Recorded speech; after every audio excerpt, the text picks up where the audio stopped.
I believe that Americans should be deeply skeptical of government power. You cannot trust people in power. The founders knew that. That's why they divided power among three branches to set interest against interest.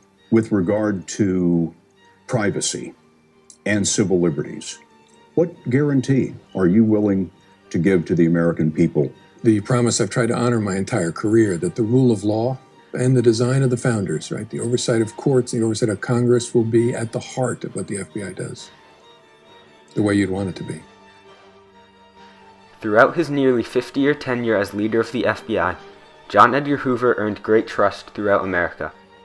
He created a widespread image of a man who was protecting the country. However, as his career progressed, Hoover consistently committed unconstitutional acts without reprehension because of the lack of transparency of his institution and the public trust he had. More than 40 years following his death, his leadership continues to influence the government. Although Hoover had numerous accomplishments during his tenure, he jeopardized the constitutional agreement that the government has with the American people. There is a fine line between protection and exploitation, and both Hoover's FBI and today's FBI have taken advantage of the gray area between the two.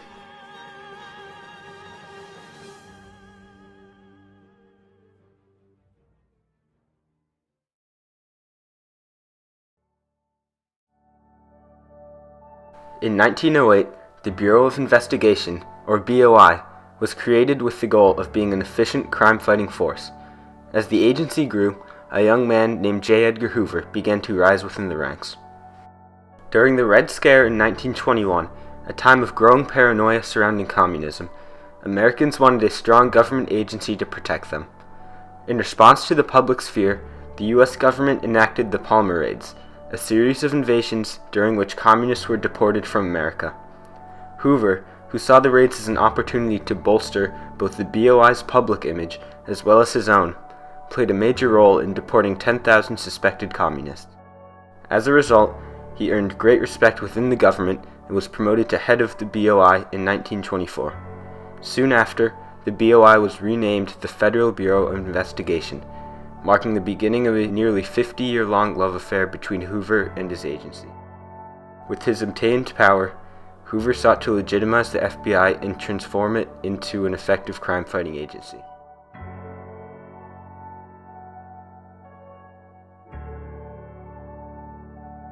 During the 1930s, Hoover focused on stopping crime to benefit both himself and the public. Using agents known as G-Men, Hoover's FBI captured big-name gangsters such as Pretty Boy Floyd, Machine Gun Kelly, and John Dillinger, solidifying itself as a legitimate crime-fighting organization. Because of this, Hoover and the G-Men were celebrated in newspapers and movies. This reputation earned Hoover the trust of the American people and united them around his organization, thus giving him the freedom to do as he pleased. However, this trust was not entirely deserved.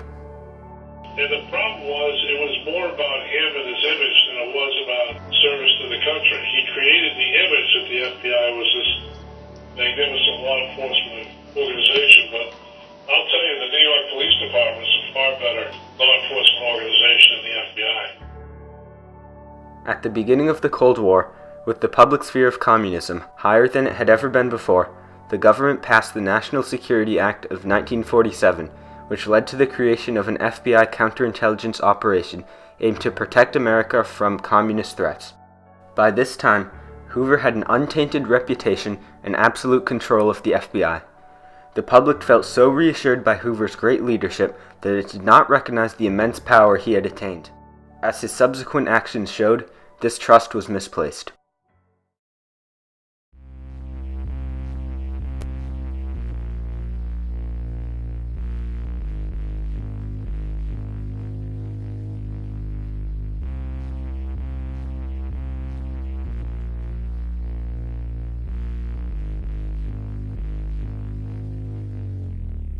In 1957, amidst communist fears and domestic upheaval during the Cold War, the FBI began its counterintelligence program, known as COINTELPRO.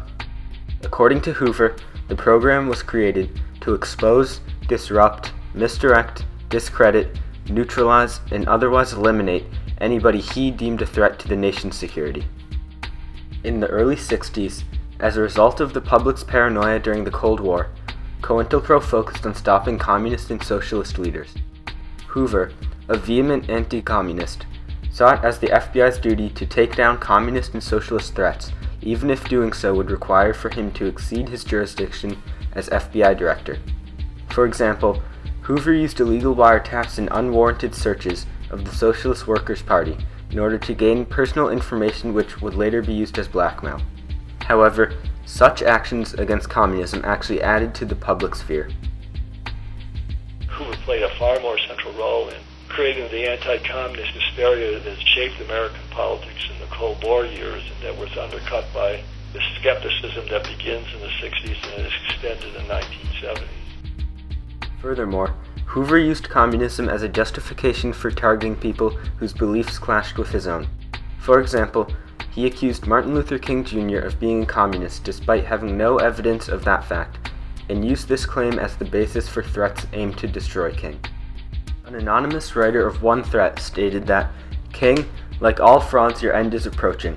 There is but one way out for you. You better take it before your filthy, abnormal, fraudulent self is bared to the nation." This demonstrates the illegal and immoral leadership tactics that Hoover was willing to use to advance his own personal goals. During the second half of the 1960s, Hoover broadened the scope of COINTELPRO to include the Black Power movement and the New Left movement. For example, the FBI was involved in the murder of Fred Hampton, a leader of the Black Panther Party. This and other egregious actions would later be unveiled and threaten to destroy the trust between the FBI and the American people. In the 1960s, as Hoover's tenure as leader was approaching its abrupt end, people within the government learned about the FBI's overly intrusive actions during COINTELPRO and attempted to limit its power. The government enacted reforms such as the Freedom of Information Act, which gave the government access to FBI documents in an effort to make the Bureau more transparent. In 1971, burglars robbed an FBI office in Pennsylvania and publicized incriminating documents describing the invasions of privacy that went on during COINTELPRO. As a result, Hoover's flawless reputation in the public's eyes began to unravel. Consequently, the government limited the FBI director's tenure to a maximum of 10 years and enacted a series of laws to evaluate whether espionages were justified. This was done to prevent a single person from dictating an institution the way that Hoover did. His actions clearly took advantage of the public's trust and threatened the balance of power within the government.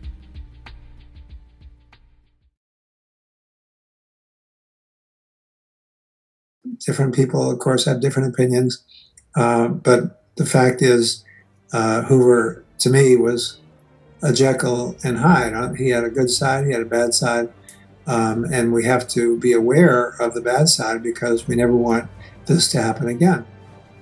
Even to this day, the strong public image that Hoover created during his reign with the G-Men remains influential, and the FBI has continued to be portrayed as a trustworthy organization in the media and in the eyes of average Americans. This trust is somewhat deserved as the FBI has combated legitimate security threats such as terrorism in America.